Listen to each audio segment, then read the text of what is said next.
شما 3 نفرید یکش کامان جو ما دیگه منزیم نفان خیلی تایمور پسم زمندایم هیچ کس نمید شما 4 موسی نه به زیر کامان شما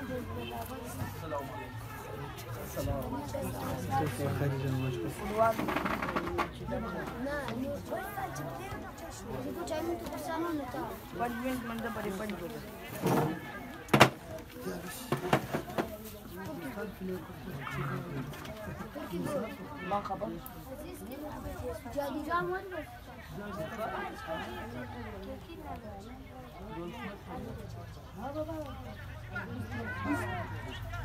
بیست منت رده 5 بجه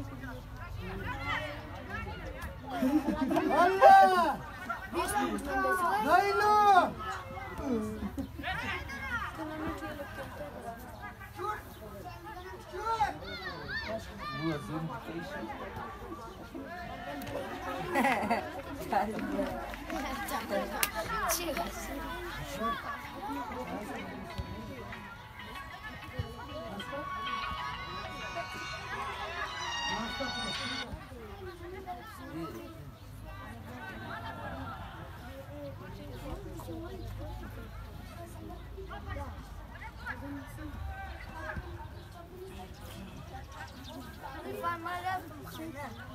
چرا ماشین رو شاید چیز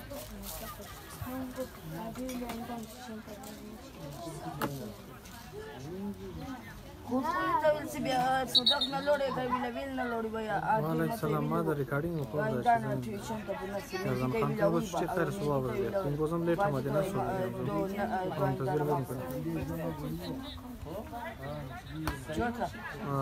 ها میسج کنه خلاص دی بعد میسج کنه تو باجی کا ان شاء الله سره یک بار میسج آشیتا ها هغه د پښتنه کوي چې بیل ته کنه ویلا تو مخ مته ویلا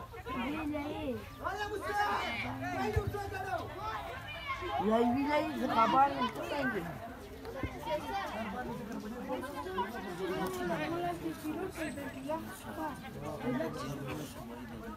لا انت لا دي تدولي فران زي كان ما ندري ولا بيت بيدي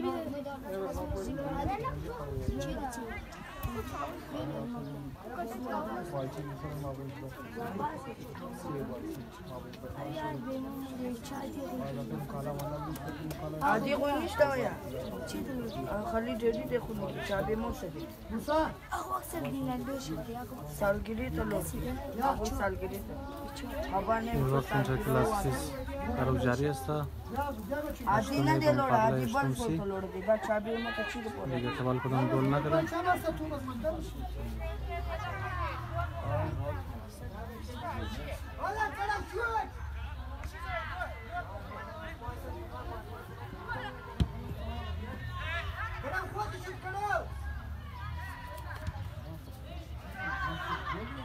Musa, نمیشه میرم؟ نه؟ تو دوی ماچم بازی کردی هستی نه؟ دوال حالا برو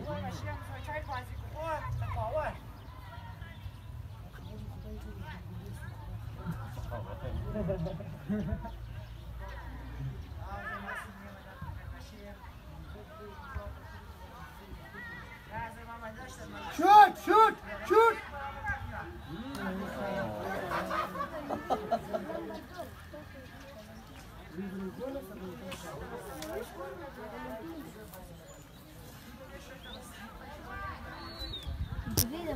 سجاد پاس تایو با سجاد سجاد یعنی نه 3 بجه دیگه من 6 بار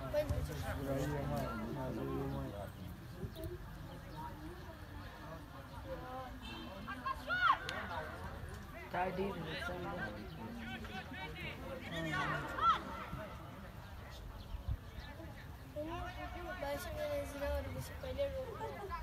بار بده گل بار نه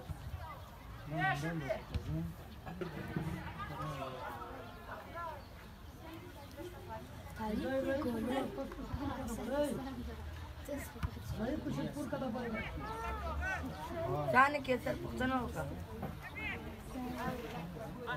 sir load सब आगे की खत्मी की भी ये तो खत्मी के लग मस्ती को मिलादी लोड सब बेटा समो तो रोड सब लोड सब आज डेडी से यार मगर टीवी से आज दिन दे लोड आज खबर नहीं चलते लोड इला से सर ये चाबी मोटे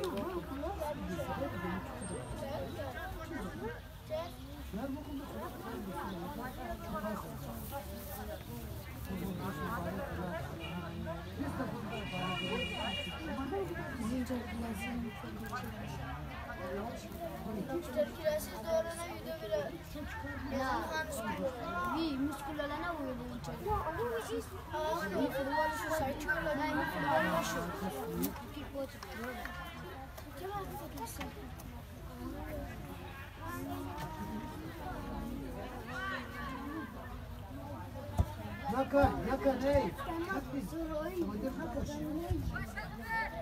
Sen baktın sen hoş kadar kostüm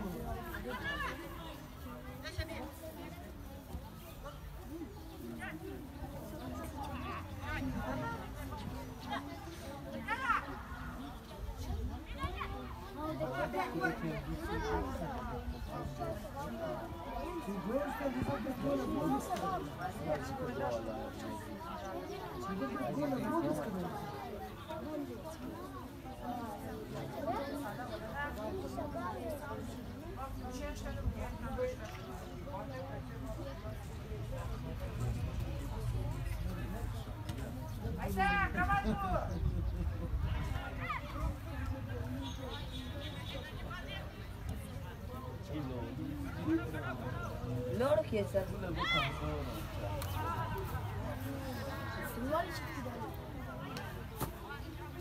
यार चौसा दे सामंडा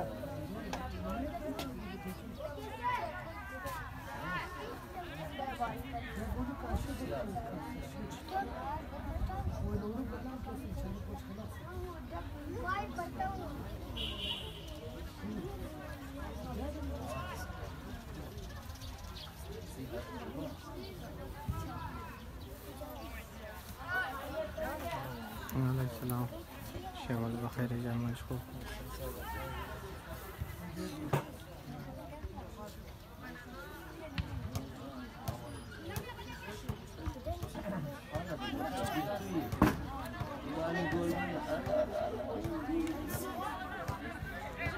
Fora poşide kodena.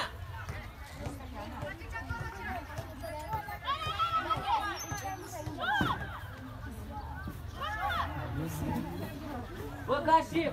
Joy sile sayır ki poşide.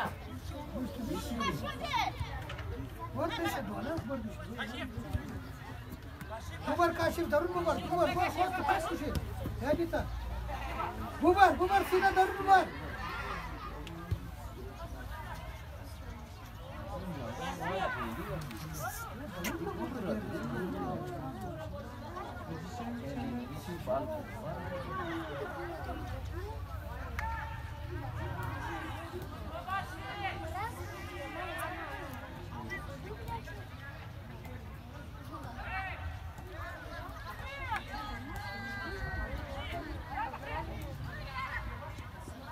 Bubar Aydar, darun bubar.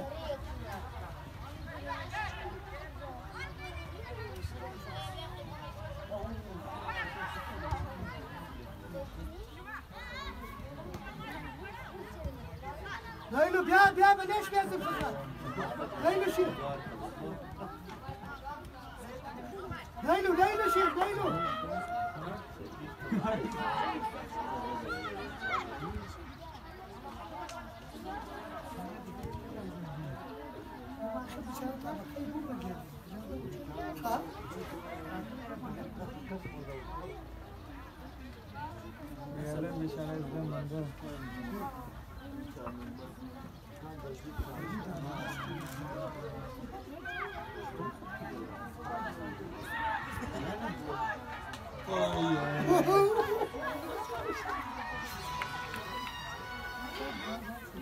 Hello.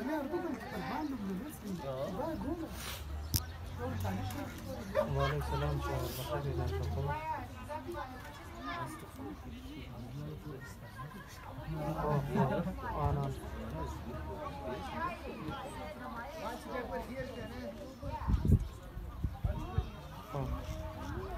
Double, hala, mandeka hai.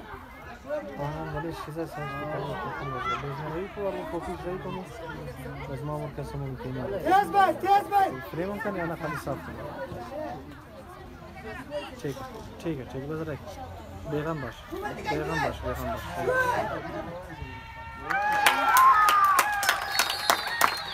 ना ये खाली फोटो है खाली फोटो फुल साइज है ना ठीक है बेगम बाश सही है रही कर दो दमो साइज बाशा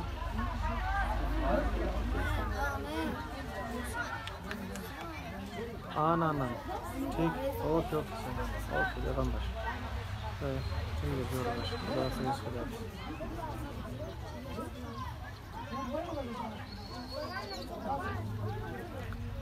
دیگه سرخا تیمش یک گل کرده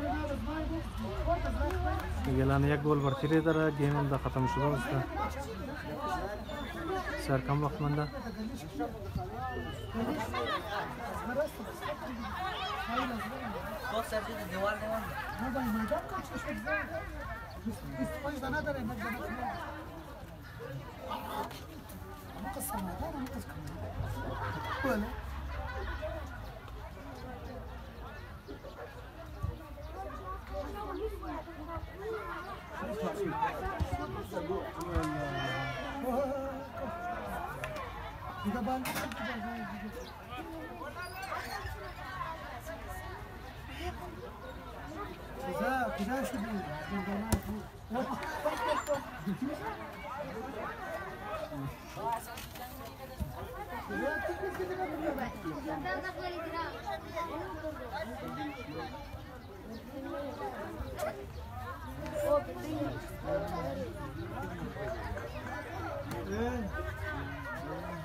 Leylu bıraksam, Leylu şey.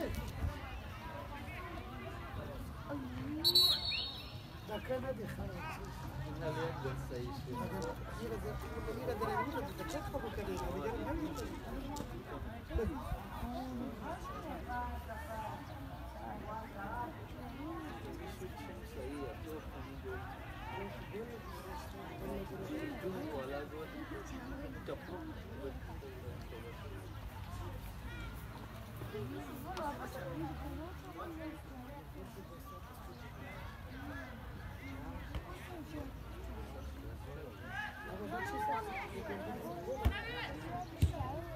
بهترین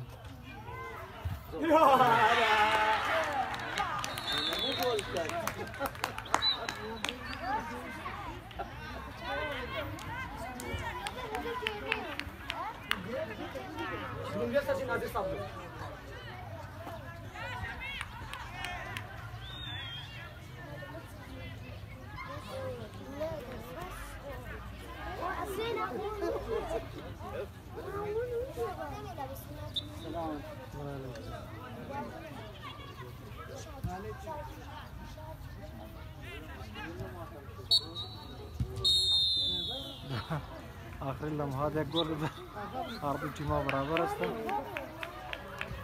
شاید یک سنچشون این وقت نیست اگلان بچه یا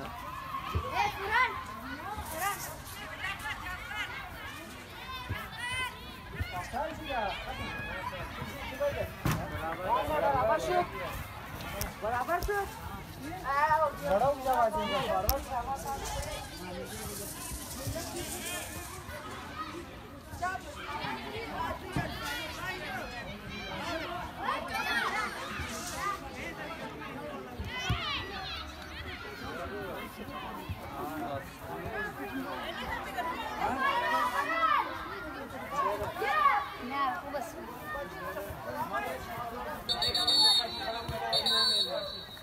این اولنامه ایشان از انترکلاسیز به اختتام رسید هر دو تیم‌ها برابر شدند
इंटरव्यू कौन है ये हमारे मैचेट टीवी है सर इंटरनेशनल है अच्छा हमारे अपने ही इलाके का है तो अभी आपसे कुछ सवाल करेंगे आप देख लेना स्पोर्ट्स के बारे में ग्राउंड्स के बारे में इनाम जब मेरे विजिट आखिरी ग्राउंड फुटबॉल ग्राउंड ताजे खान कम्प्लेक्स मार्से जी सर चूँकि आपका ताल्लुक़ इसी स्पोर्ट्स के शोबे से है तो आपको पता है कि ये इतनी बड़ी आबादी में तकरीबन 4-5 लाख यहाँ की आबादी है वो यहाँ सिर्फ 3 ग्राउंड है और 3 ग्राउंड में से सिर्फ फ़िलहाल जो सही लग रहा है वो यही ग्राउंड है जो दूसरे ग्राउंड है जो हॉकी ग्राउंड है उस पर भी काम जारी है जो पापा स्टेडियम है उस पर भी काम जारी है लेकिन ये वो पता नहीं इस पर काम नहायत ही सुसरवी से जारी, तो आप इस बारे में क्या कहेंगे? मुझे आज इधर आके बहुत बड़ी खुशी हुई कि कम से कम हमारे कुछ ग्राउंड्स बिल्कुल आबाद हैं और इसमें वो हमारी जो पुरानी यादें थी वो ताज़ा हो गई, और जो हमारे हॉकी और फुटबॉल के ग्राउंड भी मैंने जाके चक्कर लगा दिए थे, तो वहाँ पे बिल्कुल हाल बहुत बुरा है। अभी इंशाल्लाह हम CNW डिपार्टमेंट से भी जाकर रब्ता कर लेंगे और उनके एक्सीएंस और ठेकेदारों को भी बुला लेंगे। अच्छा, तो थोड़ा काम को स्पीड अप कर ले, क्योंकि यही तो वक्त है, हमारे बच्चों का जो सारा वक्त ज़ाया होता जा रहा है, तो इसके गुनाहगार जो हम लोग हैं, ये क्राइम है। गुज़िश्ता एक साल से तकरीबन ये ग्राउंड बंद है जिस पे काम जारी है, तो आप लोगों ने उन लोग MPS साहब से आपने अलावल नहीं किया? उसने आपके साथ ये कुछ इस तरह की बातें नहीं की कि कब तक बनेगा ये जो क़य्यूम पापा हुसैन क़य्यूम पापा ग्राउंड है? जी, MPS साहब से तो हमारी मुलाकात नहीं हुई है, लेकिन ये अलमिया जो टोटल बलूचिस्तान का है। अच्छा, और जहाँ भी हम जाते हैं तो यही हाल है कि हमारे प्ले ग्राउंड सारे वीरान हो चुके हैं, और जब हमेशा ये बात याद रखना चाहिए, जब प्ले ग्राउंड वीरान हो जाते हैं तो यही बच्चे जाके जंगजू बन जाते हैं, यही बच्चे जाके टेररिस्ट बन जाते हैं, यही जब बच्चे जाके मनशियत की फिरादी हो जाते हैं। बिल्कुल। तो अभी जब मैंने PSDP बुक देखा तो उसमें कम से कम हमारे 6 अरब रुपए के प्रोजेक्ट्स हैं सिर्फ स्पोर्ट्स के लिए, लेकिन स्पोर्ट्स में कुछ भी खातिर ख्वाह बेहतरी नहीं आ रही है। तो इसका वजह सिर्फ मैनेजमेंट की है, मिस मैनेजमेंट इंतहा पे है। तो हम अपनी भरपूर कोशिश करेंगे कि इसको बेहतर कर लें। और बहुत बड़ा गैप है, कम्युनिकेशन गैप, इंफॉर्मेशन लोगों को नहीं है। और कम्युनिकेशन का ये हाल है कि अभी मैं जो फुटबॉल ग्राउंड गया था तो उसके नीचे जो बेसमेंट में बिल्डिंग बनी हुई है उसमें टेक्निकली ये इतना बुरा है, इतना फॉल्ट है कि उसमें आवाज़ तक नहीं आती है। सही बात। तो और उसमें नमी इतनी ज़्यादा थी कि हब्स हो रही थी। और इसका सिर्फ वजह ये कम्युनिकेशन गैप के, स्पोर्ट्स और CNW डिपार्टमेंट का कोई कम्युनिकेशन नहीं है। जब ये कम्युनिकेशन नहीं होता है तो इसलिए चीज़ें जो हैं फिर सेट नहीं हो जाती। जी, आपने कब से स्पोर्ट्स बोर्ड का चार्ज संभाला है? मुझे अभी 2 महीने हो रहे हैं। 2 महीने? तो आप लोगों आपने तो बखूबी जायज़ा लिया होगा इस 2 महीने में। आपके क्या प्लानिंग्स है आइंदा? कुछ मतलब कितने अरसों में ये ग्राउंड की तामीर मुकम्मल हो जाएगी? उसने जो क़य्यूम पापा ग्राउंड है और हॉकी ग्राउंड है, इसमें अभी कल या परसों जो हमारे CNW डिपार्टमेंट से भी मीटिंग है जी, और बल्कि उनका विजिट है, वो स्पोर्ट्स कम्प्लेक्स आ जाएंगे, अयूब स्पोर्ट्स कम्प्लेक्स, तो वहाँ पे आ जाएंगे। वो चीज़ें जो वहाँ पे देखेंगे, मेरा अपना इरादा है आज जो मैंने यहाँ पे बिल्डिंग्स देखी हैं, अच्छा, तो मैं उनको इंशाल्लाह यहाँ पे भी लेके आ जाऊँगा ताकि यहाँ का जो बुरा हाल है वो भी देख लें, ताकि आइंदा हमारा उनका कम्युनिकेशन गैप ना रहे और हम लोग जब एक पेज पे हो जाएंगे तो चीज़ें बेहतर बनेंगी। जी बिल्कुल। अच्छा, ये क़य्यूम पापा ग्राउंड के बारे में आपसे कुछ मालूमात हासिल करनी थी कि ये किसके अंडर है? ये आप लोगों के स्पोर्ट्स बोर्ड के अंदर है या ये कंट्रोलमेंट बोर्ड के अंदर? आज हमें पता चला कि चूँकि मेरा पहला वो था यहाँ पे दौरा, तो ये तो स्पोर्ट्स कम्प्लेक्स स्पोर्ट्स बोर्ड का ही जायदाद है, उसी का जागीर है और PSDP का फंड से बना हुआ है जो बलूचिस्तान गवर्नमेंट के पैसे हैं, और हम लोग अपने बच्चों के पेट काट कर इसी से इन ग्राउंड्स को बनाते हैं। लेकिन अभी पता चला कि कंटोनमेंट बोर्ड ने जो उसको कब्जा भी किया है, लोगों को अलर्ट भी कर दिया है,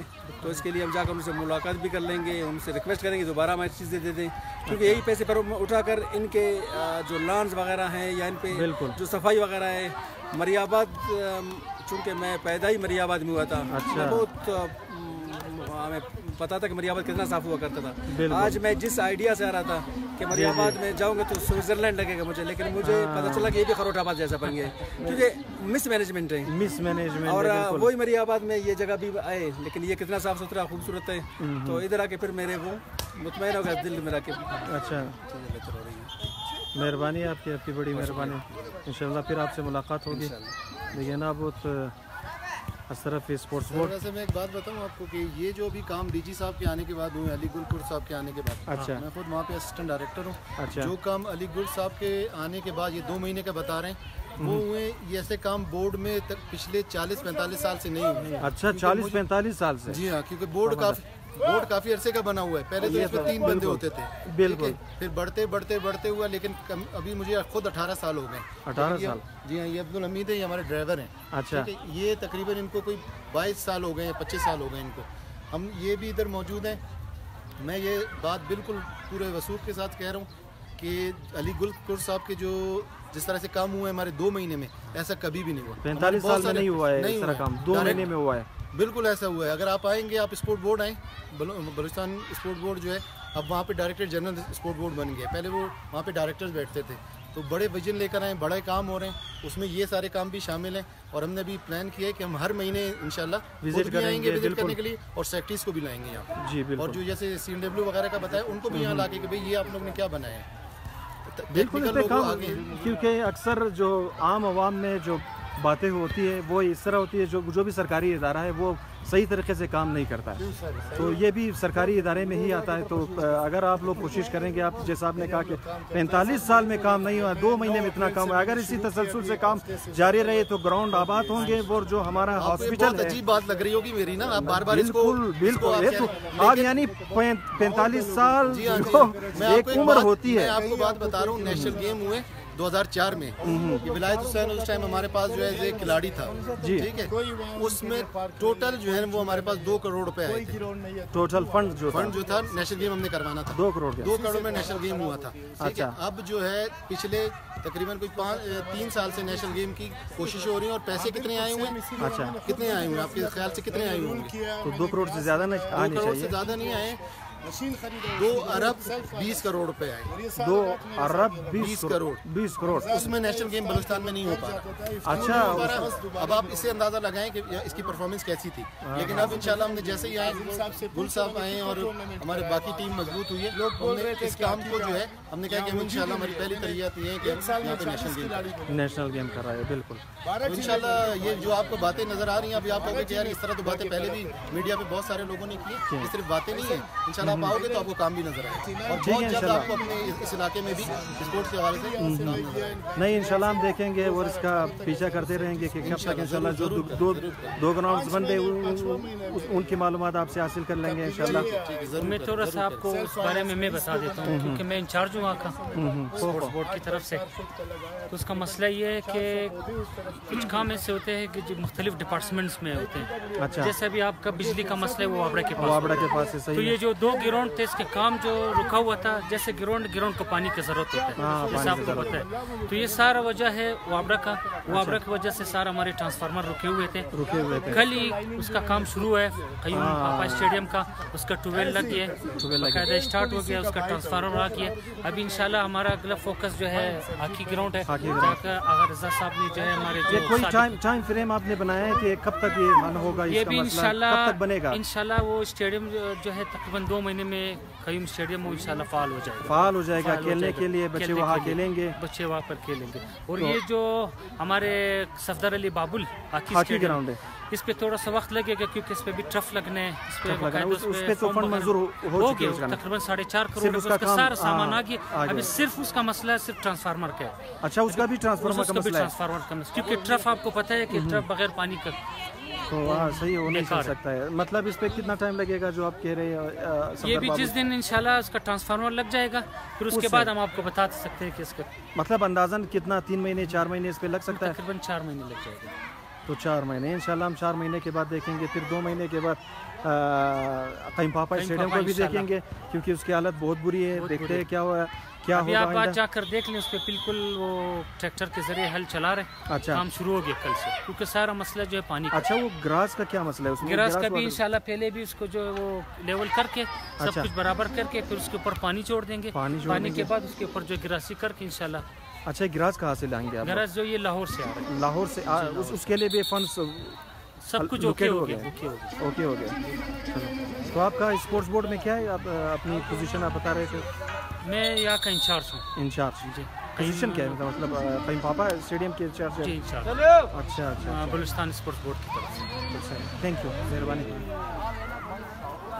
دیگانی تھوڑای اسپورٹس بورڈ والا رم شما گوش کردین. دیگانی امروز خوش قسمتی بود که نامداد دیگه اعلان گفته که در 2 ماه قیم پاپا استادیوم که بلده بازی که تیار میشه. دیگه ما توق میریم انشالله 2 ماه بعد, یعنی امروز که 18 تاریخ است و من 2 ماه توق میریم و می رقم 4 ماه بعد که است انشالله هاکی گراوند توق میریم که او در کدام پوزیشن است.